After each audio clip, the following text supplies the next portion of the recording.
is my kracht en skuld, aan U alleen wil ek nou myself. U alleen is my hart, verlange en ek hoor, U as my Heer. Daar is hy, kom ons sit maar weer.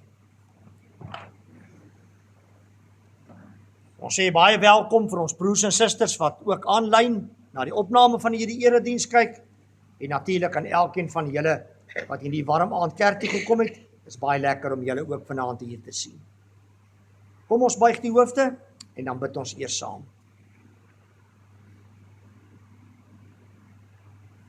Hemelvader, dit was vandag donderdag gewees. En baie van ons se dag het dalk ooreengestem met die naam van hierdie dag. Donderdag. Maar baie dankie dat ons nou ook rustig kan raak rondom U woord.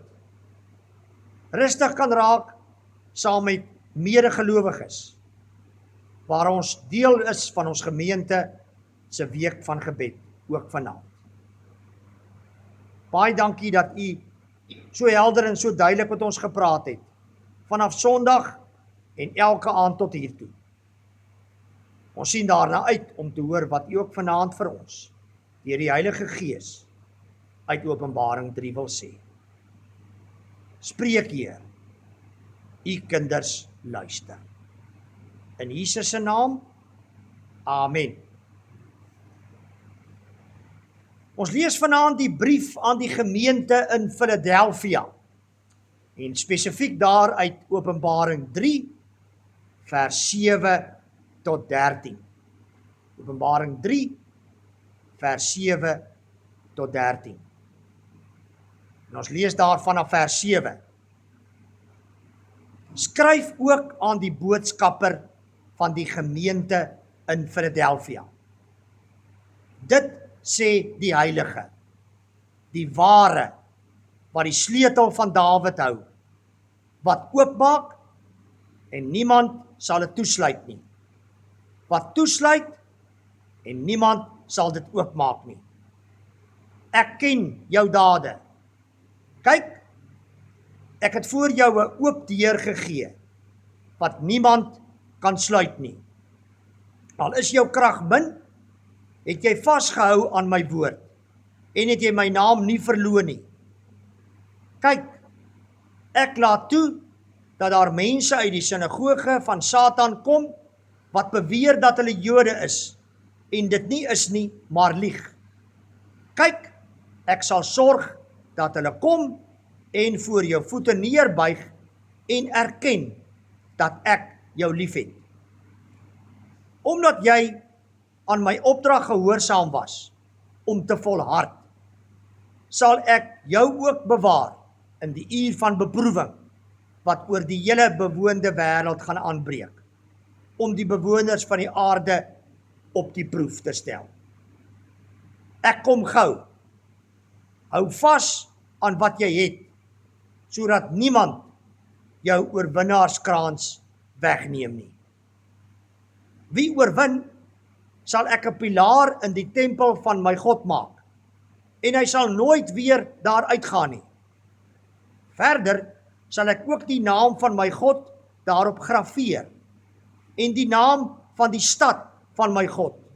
Dit is die nuwe Jerusalem, wat van my God uit die hemel neerdal, en ook my eie naam. Laat die wat ore het, luister na wat die Gees aan die gemeentes sê. Tot sover. Hierdie brief. Ek die aankom.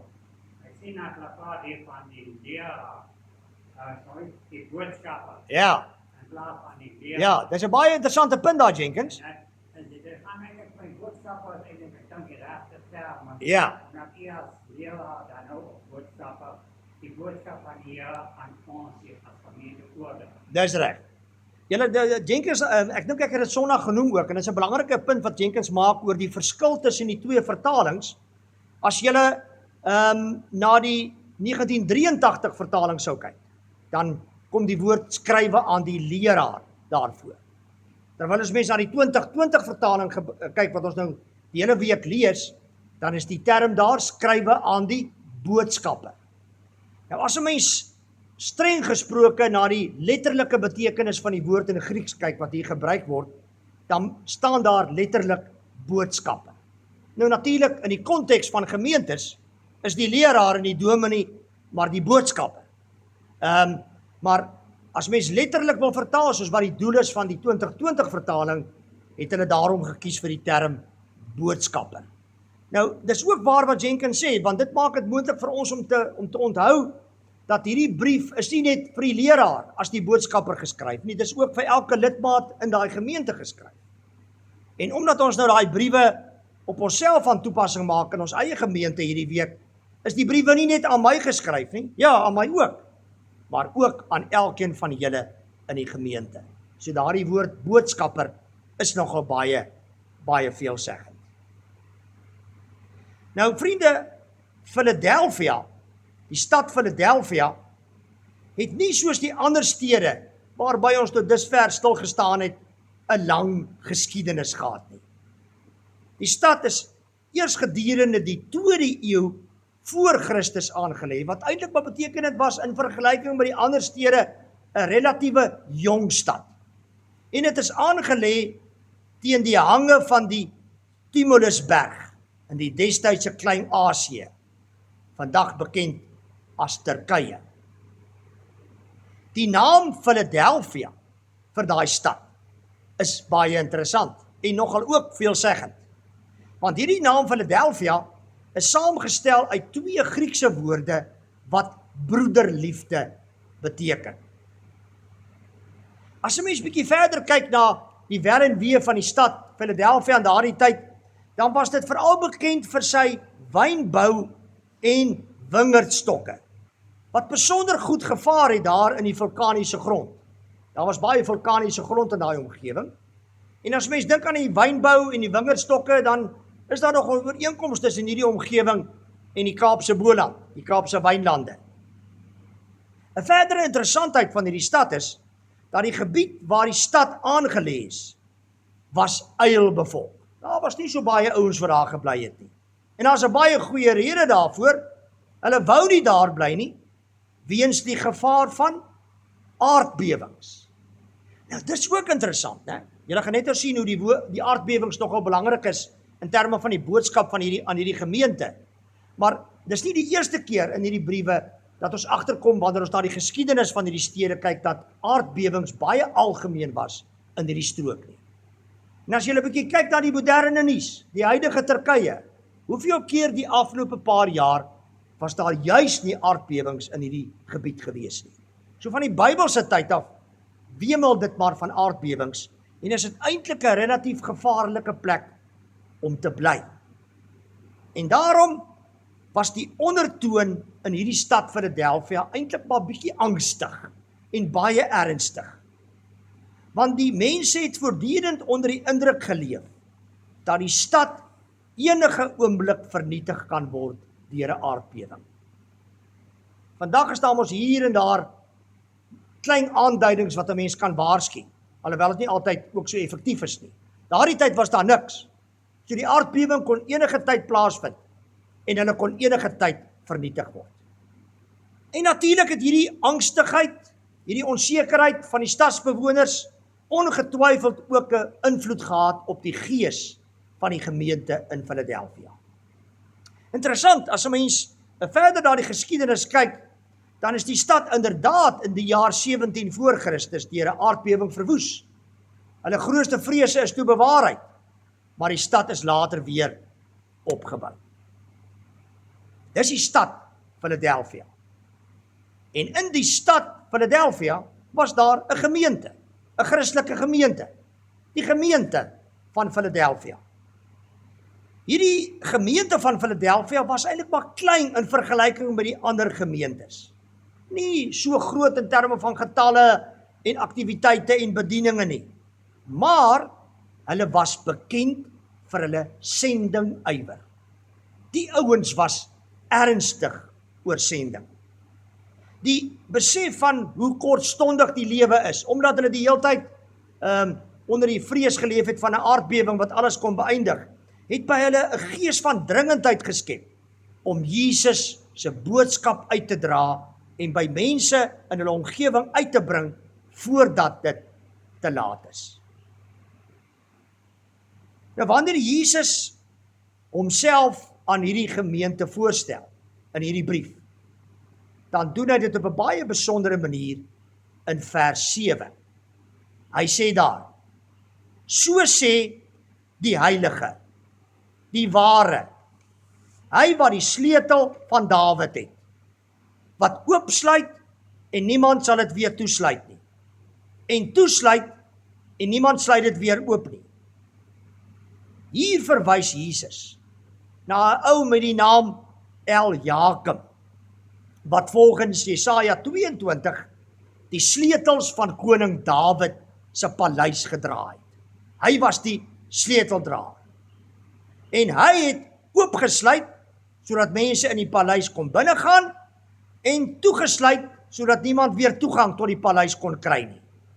Hy het ook die sleutels van die skatkamers van die paleis gedra. Nou as Jesus nou hierdie beeld op homself van toepassing maak, dan sê Jesus dus dat hy die sleutels dra wat die hemel oop en toesluit. Hy sê daardie dat hy die belangrikste posisie in die hemelse huishouding beklee. Sonder hom, weet ons mos nou al, kan niemand daar in die hemel ingaan nie. Dit is soos Handelinge 4 vers 12 sê, daar is net een naam waardeur ons gered kan word en die ewige lewe kan beerwe en in die hemel kan inkom. En dit is deur Jesus. Hy is die ware sleuteldraer.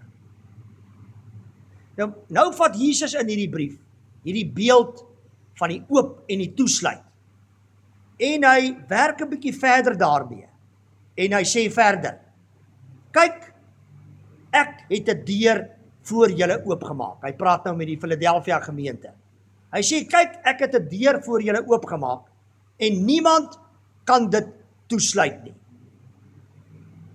Toe Jesus uit die dood opgestaan het en die sonde en die dood finaal oorwin het, het hy 'n deur van verlossing oopgemaak vir alle mense. Vir Philadelphia gemeente sê hy verder dat hy ook vir hulle 'n oop deur na die heidene gegee het, sodat hulle kon getuig dat Jesus die oorwinnaar is. En hy beloof vir hulle, niemand kan daardie deur toemaak in hulle gesig nie. Maak nie saak hoe word daar geraas en geblaas nie. Die Philadelphia gemeente, soos ons al gesê het, was nie 'n groot gemeente nie. En hulle was ook nie baie sterk nie. Tog sê Jesus vir hulle in vers 8: "Ek weet dat julle min krag het, en tog het julle aan my boodskap vasgehou en my nie verloon nie." Juis hierdie besef van hulle swakheid het hulle afhanklik van God gemaak. En daarom kon hulle juis in totale afhanklikheid van God deur die oop deur gaan na die heidene toe wat God vir hulle oopgemaak het. Vriende, elke gemeente, ook ons gemeente, moet aanhou kyk waar die Here vir ons deure oopmaak. Die oop deure word nie bepaal deur die grootte van die gemeente en die vermoëns van die gemeente nie, maar deur die gemeente se afhanklikheid van God. Afhanklikheid van God wie die deur oopmaak en niemand kan dit weer toemaak nie. Die almagtige God wat ons sal lei om getrou aan hom deur daardie oop deur te gaan en te getuig deur woord en deur daad. Wanneer 'n gemeente hierdie deur gebruik, met ander woorde die oop deur voor hom sien en daardeur gaan en daar gaan werk, sê Jesus in hierdie brief, kan hulle reken op sy seën. Hy sê hier so treffend: omdat julle aan die boodskap van my volharding in lyding vasgehou het, sal ek julle ook vashou in die tyd van beproewing wat oor die hele wêreld gaan kom, om die bewoners van die aarde op die proef te stel. Nou benewens hierdie belofte wat ons nou sopas gelees het, dat die Here sy gemeente sal vashou wanneer dit swaar gaan, gee hy nog 2 beloftes. Veral vir gemeentes wat ernstig is oor die oop deur wat die Here voor hulle oopmaak.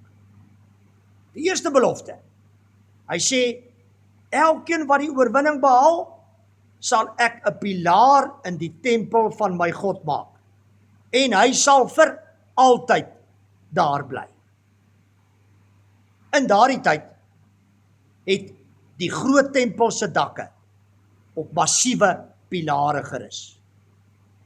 Die tempels was gewoonlik oop. Mense het gekom en gegaan, maar die pilare het bly staan. Selfs as 'n mens deesdae aan baie van hierdie stede kom, daar in Klein-Asië, Turkye, dan is die tempel lankal weg. Maar die pilare het die millennia, dikwels selfs die aardbewings oorleef. Hierdie sê Jesus dat die gelowiges die pilare in die tempel van God is. Hulle sal nooit uit sy teenwoordigheid uitwees nie. En vir die mense van Philadelphia was dit 'n baie groot troos. In 'n stad waar aardbewings huise laat inval en geboue laat kraak het, was dit vertroostend om te hoor dat hulle altyd veilig by God is, ongeag wat met hulle gebeur. En dan beloof Jesus ook, hier is die wonderlikste beloftes in hierdie brief.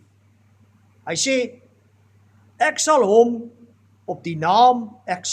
hom die naam van my God skryf, en die naam van die stad van my God, die nuwe Jerusalem, wat van my God uit die hemel neerdal, en ek sal ook my eie naam op hom skryf. Ons as gelowiges is deur God gekoop. Die prys is betaal. Die skuld is gedelg. God het sy naam op ons geskryf. Hy is ons eienaar. Die nuwe Jerusalem naam dui op ons bestemming. En die derde naam waarvan Jesus hier praat, die van Jesus self, wys op die voltooiing van Jesus se werk in ons en deur ons. Die Here het 'n groot deur voor ons oopgemaak en niemand kan dit toesluit nie. God self staan daarvoor in. Wat wil Jesus vandag, op hierdie dag, in hierdie week, vir ons as gemeente, deur hierdie brief aan Philadelphia sê? Miskien wil hy vir ons sê, ek het 'n groot en belangrike deur voor julle oopgemaak. Dalk nog meer as een deur. Daardie deur staan nog oop. Maar onthou, die tyd raak min. Gaan deur daardie deur en doen wat gedoen moet word, terwyl daar nog tyd is. Amen. Net soos die vorige aande, gaan ons eers 'n bietjie elkeen in stil gebed met die Here praat oor hierdie gedeelte. En ek gaan so 'n paar opmerkings maak om ons deur ons gebed, ons elkeen se persoonlike gebed met die Here te lei. So net daar waar ons sit, kom ons buig ons hoofde, maak ons oë toe en gebruik hierdie tyd om in stil gebed met die Here te praat.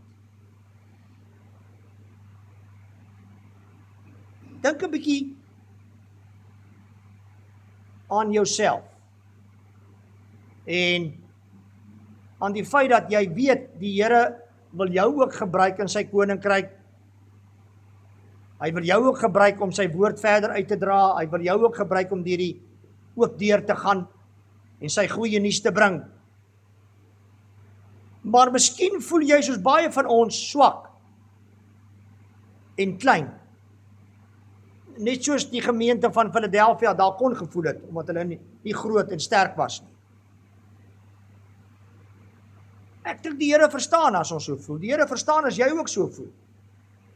So as jy wil, kan jy vanaand vir hom sê, Here, ek wil so graag meer in die koninkryk doen, nie meer in die gemeente doen nie. Almal van ons wat hier sit vanaand, en baie van julle wat na die opname kyk, doen al reeds baie in die gemeente. Dit gaan nie nou in die eerste plek oor aktiwiteite in die gemeente nie. Dit gaan oor oop deure.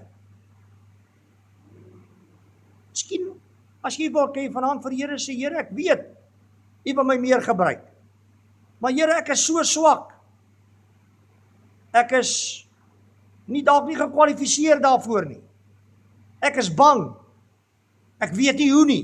Ek sien die deur is oop. Maar ek is baie bang om deur daardie deur te gaan.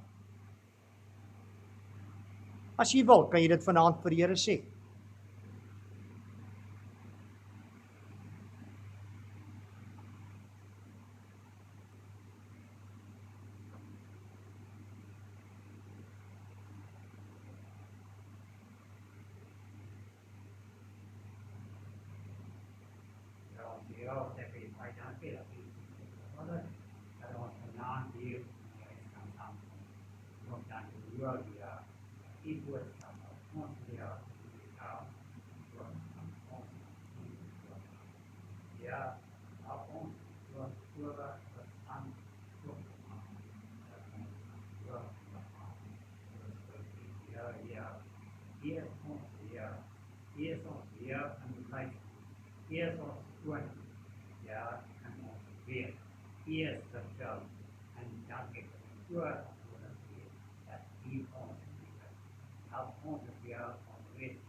Ons is nog steeds besig met stil gebed. So kom ons hou op. Dankie Jenkins vir jou gebed. Kom ons gaan net aan waar ek nou met julle was. Ons voel soms swak en klein. Maar dink 'n bietjie aan jou eie lewe. En onthou dat al voel jy swak en klein en bang en beangs om deur daardie deur te gaan, dit gaan nie oor ons vermoëns nie. Dit gaan nie oor ons sterkte nie. Dit gaan oor ons afhanklikheid van die Here. Want dis hy wat ons stuur en ook vir ons krag gee. Dink nou 'n bietjie aan die lig daarvan aan jou lewe elke dag. Is daar oop deure wat die Here voor jou oopmaak, waardeur hy jou wil stuur, daar waar jy is, woon of werk, bly, sosiaal verkeer, waar jy vir hom 'n verskil kan maak, waar jy kan getuig oor hom. Dink 'n bietjie daaraan jouself.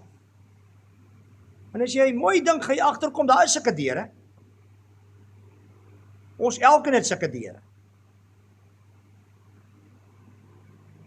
Ons moet elkeen bid, en ons kan dit sommer gerus doen daar waar ons nou sit, dat die Here ons oë sal oopmaak om daardie deure raak te sien. Dalk is daai deur 'n geleentheid om te getuig teenoor 'n kollega, om iewers 'n bediening te begin, of om versoening te bewerk, of vir iemand te sê, kom ek bid saam met jou, of net na iemand te luister, sonder om raad te gee, sonder om te oordeel, net 'n skouer te wees. En dan as ons dit doen, kan ons op sy krag staat maak, en nie op ons eie onbekwaamheid fokus nie. Is daar, as jy nou so in jou lewe van elke dag kyk, daar waar jy vandag vandaan kom, is daar op hierdie oomblik 'n oop deur, wat jy dalk nou raak sien, waardeur die Here jou wil stuur na iemand toe?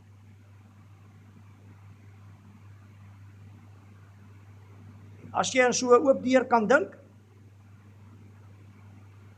so 'n persoon of persone kan dink,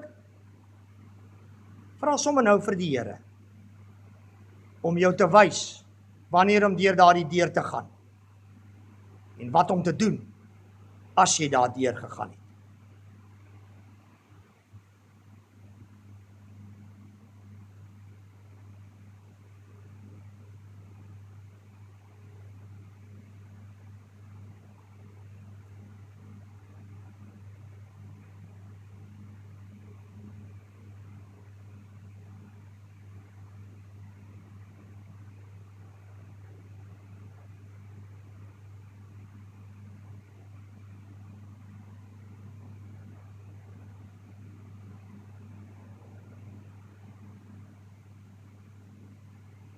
Weet ook dat die Here nooit vir ons 'n boodskap gee in 'n erediens, in ons stilte tyd of op 'n aand soos hierdie, sonder dat hy vir ons dit wat hy ons voorberei het binnekort doen nie. So as jy nog nie 'n oop deur kan sien nie, weet, hy's op pad. Maak jou oë oop, hy gaan een van die dae daar wees. Hemelvader, ons dank U vir elke nuwe deur wat U vir ons elkeen oopmaak. Vir elke onverwagte geleentheid om oor U te praat of iemand te dien.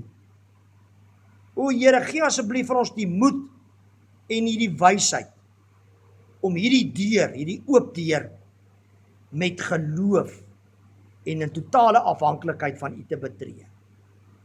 Dankie dat U vir ons sal lei hoe en wat om te sê en te doen. Dankie Here dat U ons elkeen in ons gemeente gebruik, vir ons elkeen sulke oop deure stel. Nie net vir die dominee, of die kerkse personeel, of die kerkraad, of die verskillende mense betrokke by die verskillende bedieninge nie.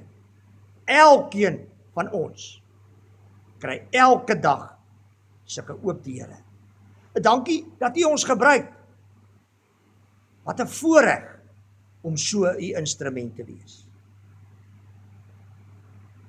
Hemelse Vader, ek bid saam met my broers en susters in ons gemeente vir nog meer oop deure vir ons gemeente. Dat U al hoe meer en duideliker vir ons sal wys wat ons hier moet doen, waarom ons hier is. Ook daar waar ons werk, want ons is ook daar en hier, oral, U ambassadeurs, U verteenwoordigers. Help ons asseblief om daardie deure raak te sien, ook as gemeente, en onbevrees daardeur te gaan.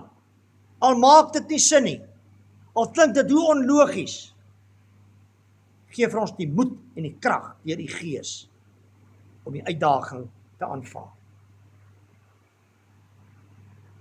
Hemelvader, ons leef in 'n omgewing hier in ons gemeente waar ons omgewing voortdurend verander. Lei ons asseblief hoe om die eise wat hierdie nuwe omgewing aan ons stel aan te spreek in U naam en daarin vir U te dien.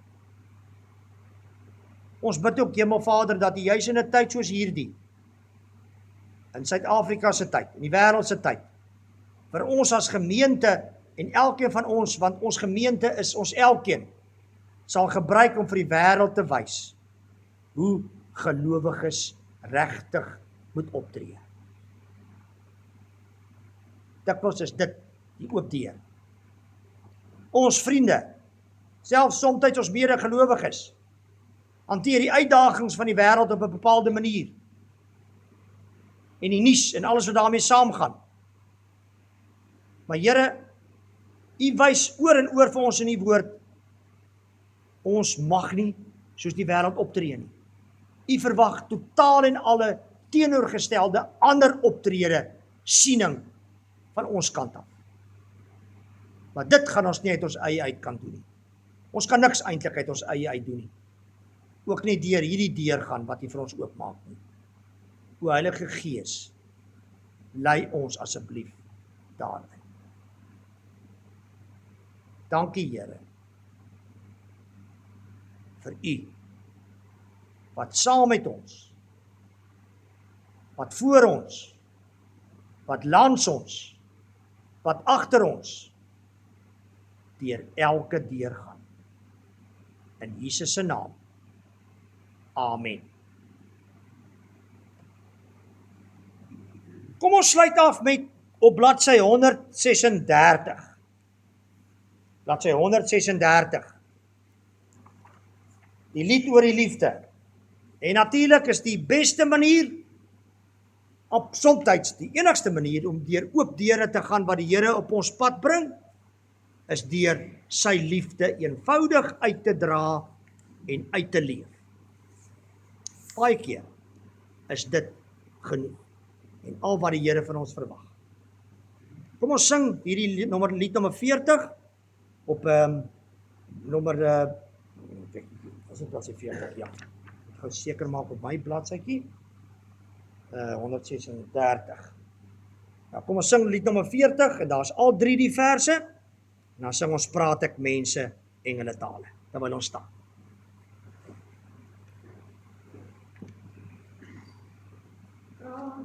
Mense engele tale, maar dis nie uit liefde nie. Is my woorde vol simbole, klanke sonder melodie. Al kan ek geheime uitleef, werke deur geloof verstaan. Of al het ek al die kennis, sonder liefde is ek niks. Sonder liefde sal die gawes al my ywer my nie baat. Net die warme hart van liefde bly oorwin met goed die kwaad. Onreg kan dit nie verdra nie, maar dis met die waarheid bly. Deur vergifnis ook verwagting, kom die beste in ons vry. Al die tale profesieë, met die tyd gaan dit verby. Net die liefde, die volmaakte, kom en sal vir altyd bly. Want geloof gee troos en rigting, na die eendag reik die hoop. Maar die liefde is die lewe, God is liefde ewig groot. Baie dankie broers en susters. Dit is ons byeenkoms van vanaand. Ons sluit Sondagoggend in die erediens af met ons laaste week van gebed byeenkoms. En dan gaan ons stil staan by die brief aan die gemeente in Laodicea. 'n Mooi aand vir julle verder.